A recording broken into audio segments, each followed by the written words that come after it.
Hello YouTube, I know it's been a while, but Fix for Fun here. Got ourselves a 2012 Chevy Sonic LTZ Turbo 1.4 liter. Customer brought it in for a check engine light issue. Plugged in the scan tool here. Here are the codes that we got out of it. Manifold absolute pressure, O2 sensor, and then obviously a lean code. So there's things throwing some type of an issue with a vacuum leak or a turbocharger underboost or overboost issue. But here's what goes on here.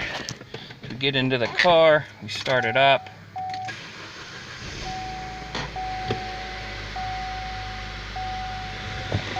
As the engine's running, especially once it's warmed up, it runs really rough. And I don't know if you can hear, but there's a vacuum leak. And if you look underneath the valve cover, right there's our issue. GM has an updated valve cover gasket and valve cover assembly, everything for this. So we're gonna go ahead and throw a new valve cover on it and see how we do.